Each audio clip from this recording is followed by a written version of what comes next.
Hi, I'm Mr. Richmond. This is your Unit 8.2 lesson summary. In Unit 8.2, we'll be continuing our study of statistics and data. And in 8.2, we're going to show you how to do some of the same things we did in 8.1 on a graphing calculator, so you can kind of speed the process up. We're also going to take a look at a new type of central tendency measure called the mean. And we're going to determine what is the best type of measure to use to find and represent the center of data.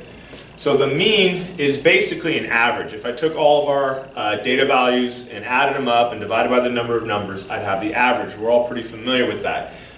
We'll be calling it the mean now. Okay, there's a symbol for mean. It is X with a line over the top of it. If you see that, it's just a shorthand for mean. How do you calculate mean in a more mathematical language? Sigma x over n. Anytime you see this symbol, this means sum. So it's the sum of all the data values, the sum of all the x's. So you're going to add them all up, and you're going to divide by the number of them you have. N almost always represents the number of something that you have when you see that in math. Okay, and we'll do that in a second in example 1 over here. You can also get this information on a graphing calculator. To do that, you press Stat, Edit, and then you enter your data, which I'll show you how to do. To calculate the mean as well as some other statistical data, you press Stat, Right, and you choose the 1var stat option. Okay? If you want to make a box and whisker plot and you've already entered the data, okay, it has to be entered first, you can make a box and whisker plot by pressing second y equals. That brings you to a stat plot menu. You'll see a lot of options there. You're going to press enter and turn plot 1 on. So you have to highlight the option to turn it on. And then choose the graph type under the type menu that looks like a box and whisker plot. And there's 2 types there. I'll show you the main one that you'll be using. Okay? Now, why would we use one or the other? Well, mean is a good measure. The average is a good measure. You tend to see that on test scores, like what was the average test score, things like that. It's best when the data is symmetrical. So when the grades are mainly C's and there's a few A's and a few D's or a few F's, the data pretty much has that symmetrical look to it, then the mean is the best one to use. But when you have these numbers that are really far out, really high or really low, and they don't fit in with the rest of the data and they skew it right or left, then the median is the best choice. So the way we're going to decide which one to go with when we look at data is by looking at a box and whisker plot or looking at a frequency chart or a histogram to tell what type of data it is, and then based on that, use the mean or the median. Okay, let's start by trying to find the mean and median of this data by hand. So the mean, represented by X with a line over it, is found by adding up all the values. So it add up 0, plus 4, plus 8, plus 12, plus 14, plus 17, plus 19, plus 23, plus 25, plus 28, plus 48, divided by the number of numbers. 1, 2, 3, 4, 5, 6, 7, 8, 9, 10, 11. And always make sure you have all the data values, so check yours. 1, 2, 3, 4, 5, 6, 7, 8, 9, 10, 11. So I'm going to divide by 11.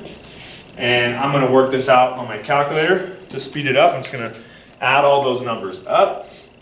So 0 plus 4 plus 8 plus 12 plus 14 plus 17 plus 19 plus 23 plus 25 plus 28 plus 48.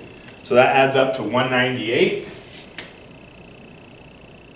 And I'm going to divide that by 11 to get the mean. The mean is 18. So actually ended up a nice sound round number. And to find the median, which we did in the last section, you just start counting the numbers off and find the middle number. So 1, 2, 3, 4, 5, 1, 2, 3, 4, 5, making the median 17. Because I have 1, 2, 3, 4, 5 numbers to the left, 1, 2, 3, 4, 5 numbers to the right. So my median is 17. So you can see how I could use these 2 numbers to kind of represent the center of the data. The mean says the center is near 18. The median says the center is near 17. Both are fairly close. What I'm going to show you now is how to calculate that with a calculator. So I'll pull it up and I'll go through the measures that we just did, best I can here. So to enter it, I'm going to press Stat, Edit, and here's where I can enter the data. I'm going to enter it all in L1. So 0, 4, 8, 12, 14, 17, 19, 23, 25, 28, and 48. Now that it's entered, I can press Stat, Calc, 1var Stats, hit enter, and here you can see my data values. It says I have 11 numbers for n is 11, and at the very top you see it says x with a line over it, that's the mean, 18. Sigma x is the sum of all the numbers, which was 198, and the rest of those terms we haven't taught you yet, you'll learn those a little later. If I keep scrolling down with my down arrow, it also gives me the minimum, which was 0, the median, which was 17, the Q1, which is 8, the Q3, which is 25, and the max, which is 48. So all the same data I found last section I can do here. Now, to do a box and whisker plot of the data, second, y equals, press enter on plot 1, and you can see here how it says on or off. So I'm going to highlight on, and under type, you can see all the different things. I can make frequency charts, etc. I'm going to choose the box and whisker plot, and I think I'm going to choose the second one. This is the main one you guys will be looking at. Hit enter on it. You notice it changed it to just XList because I only have one piece of data. Okay, and then I can hit graph. Now, when you look at your graph, you might see other things. That's because there's still stuff typed into the calculator. So if I go to the y equals menu and I clear this out, I should now only see my box and whisker plot. But you'll notice that it's not the right window range. So I can choose a window and set it, which is pretty easy. The data starts at 0, ends at 48, so I should maybe go a little bit past that, negative something, -2 to 50. Or do zoom stat. This kind of always is a good way to go to just get your data to fit.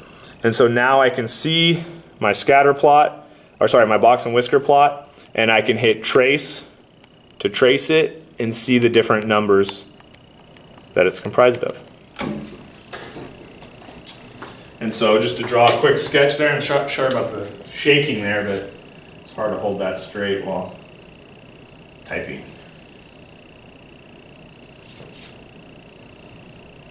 And so when I look at the data, the box and whisker plot, it again appears that the data is pulled to the left, which means it is skewed right slightly. And since this data is skewed right, even though the two numbers are fairly close, the median would be the better measure of central tendency to use because it's skewed in one direction or the other.